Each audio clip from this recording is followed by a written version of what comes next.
Hi, I'm Chris Rice. I've been asked to say a little bit about Montaigne's essays. So, my way into Montaigne has to do with change and sort of Montaigne's skepticism with the world. So one way to think about this is in distinction with Cartesian skepticism, which will come after. I think you can say that Montaigne's skepticism is much more ancient kind of skepticism, in the sense that it's not attempting to build up a system after you've sort of taken away the world with a hyperbolic doubt. Rather, Montaigne's skepticism has to do with everydayness. For Montaigne, just to say that we should doubt everything is itself an assumption which he can't accredit, and he has no real end in sight to actually build back the world. Rather, skepticism is a kind of comportment or relation to the world. The beginning of the essays, it starts as his own personal meditations to reconcile, some people have said to reconcile sort of previous trauma. He had a brother who died, and later on a very close friend of his who died, Labouiti. And basically he sort of retreats inward and starts to look to himself in an everyday sort of lens, as I was saying before. He becomes fascinated with the process of becoming rather than being as a sort of static entity, with opinion rather than knowledge in an absolute sense. So you're regaled with things like whether he prefers red wine to white wine, and how long he's preferred red. Things that you don't normally see in philosophical treatises. But at any rate, he thinks that it's here that he'll actually capture glimpses of the self. And he tries to... I've got a quote here. "Constancy itself is nothing but a more languid rocking to and fro. I am unable to stabilize my subject. It staggers confusedly along with a natural drunkenness. I grasp it as it is now, at this moment when I am lingering over it. I am not portraying being, but becoming. So perhaps I may contradict myself, but I never contradict truth."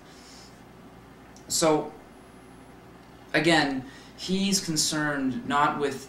he says somewhere else that he would far prefer to see a war general on the night, as he speaks to his closest friends the night before in a famous battle, than to actually hear that same general speak publicly, because Montaigne will attach that to artifice. So, as he says at the beginning, his concern is to paint himself truly naked for the whole world to see. It's concerned with a more natural picture of man. And to go deeper into this, I guess, in a way, Montaigne is a response to Renaissance ambition, which he conceives of as being profoundly unnatural in some sense. You can see with Pico that there's a whole... man just becomes this sort of indeterminate thing outside the chain of being, and it's only through a noble ambition for Pico that we actually ascent upwards to be angels.